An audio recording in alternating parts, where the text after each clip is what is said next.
888-727-BECK. So Barack Obama, let's look at the fruit of the tree here.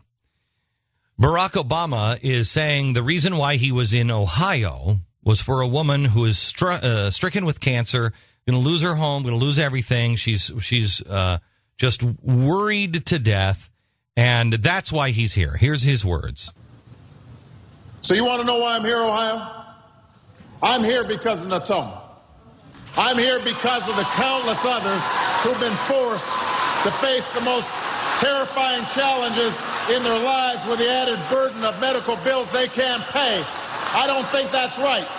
Neither do you. That's why we need health insurance right now.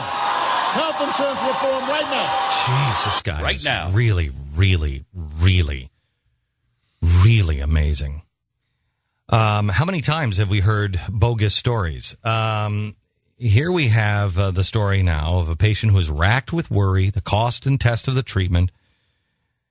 Well, let's see. Does she need medical insurance? She's currently being treated for her illness at the Cleveland Clinic for free. The Cleveland Clinic has come out and said, we have a $100 million fund for charity every year. We will not put a lien on her house. She qualifies for our charity care. So the Cleveland Clinic can and will treat her, and there's no problem. She also, according to state officials, may be eligible for state Medicaid. Well, if she's not, if we're talking about the centerpiece yesterday was this little kid with a mom in Washington State. Well, help me out, Washington State. You have a mother of 3 that's unemployed with cancer. She can't get help. First of all, she went to the hospital and received free treatment as well. This is obscene. Every time this they do guy these, is doing. Every time they do these, it proves our point that everybody has access to health care. Now, it is not the best way to access health care. Cleveland Clinic is. There's a $100 million charitable fund. Somebody comes in off the street, they fund it. And you remember these stories? One man from Illinois lost his coverage in the middle of chemotherapy because his insurer found that he hadn't reported gallstones that he didn't even know about. Okay, stop. What was the truth on that story? Guy lived for 3 years. He was treated. He lived for 3 years, and then he died. I mean, he got health care. He was treated. It was that whole thing. And then They delayed his treatment, and he died because of it. No. It was Another woman completely from bogus. Texas was about to get a double mastectomy when her insurance company canceled her policy because she forgot to declare a case of acne. Oh, By the jeez. time she had her insurance Oh, reinstated. stop. I can't do it. And that was bogus as well. I can't do it. I mean, these people will stoop to anything. You want to talk about restoring honor. You want to talk about the reason why I am going to the mall on 828, and it's not about politics, but it has everything to do with politics. If we don't restore honor, how do these people sleep at night? I'll tell you, I'll give you the answer. They are so arrogant that they think by any means, the ends do justify the means. By any means. They are right. You are wrong. You are stupid. They are smart. It doesn't matter. It does matter. I mean, how does... There's no better name of a book than The Audacity of Hope. What they're asking you to do is to place all of you'll have hope because you're going to place all of your faith in the government that they'll be charitable. Faith, hope, and charity. Hope comes from your faith in them being charitable. Well, how can you possibly expect someone to be charitable and equitable when there is no honor? When there is no real hope, because hope comes from the truth. And the truth is, if you put your faith in them being charitable, you're dead. You're dead. That's not me saying that. That's our founders saying that.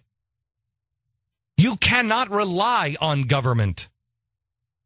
That's what this was all about. You do not rely on government.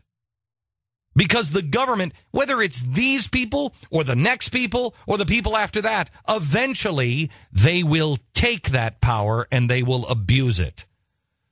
Now, I never thought we would get this far with the people in Washington. I didn't think they'd ever be this audacious to take hope, turn it inside out, take charity, turn it inside out, take faith and turn it inside out. Boy, that is the audacity of hope, isn't it? 888-727-BECK, 888-727-BECK. Tonight, the future of history. Tonight, an Insider Extreme exclusive live from Broadway at Times Square, the Nokia Theater. Starts at 8 p.m. We'll give you details on this coming up, but if you're an Insider Extreme member, you can get it. Don't forget. Make sure you watch it. It's a 6-camera shoot, high quality. It's really, really going to be amazing. Tonight from the Nokia Theater in Midtown Manhattan in Times Square on Broadway. Insider Extreme. Sign up now at glennbeck.com. Okay, I want to play some audio here from David Axelrod. Listen carefully to what he says. Look, Tom, the one thing I'm sure of is that the American people don't know or care much about the sequencing of parliamentary procedures. They want an up or down vote after a year-long debate to bring this to a close. And I think the sense of urgency has increased.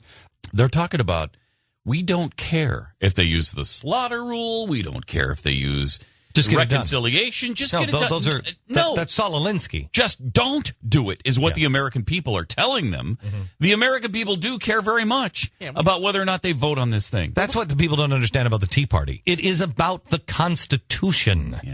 I don't know. I don't think the average American, if they just want to put let's say a lottery ball thing, and they just have different policies on the ball, and then they pick out 150,000 policies. You're right. Really? You think they're okay with person doesn't care? Whatever. You're probably right. You know what I mean? If it's random, if they've thought about it, if it costs us the slaughter rule is amazing. Is just amazing. And Nancy Pelosi, on the same day that the president of the United States says, "I'm looking for courage," she says, we're going to do it by the slaughter rule. That's a real possibility. I like this because we don't even have to vote on it. So no House of Representative member will have their name really attached to it. They can go back to their constituents and say, I didn't vote for it. You got to be kidding me. I don't think they get away with that.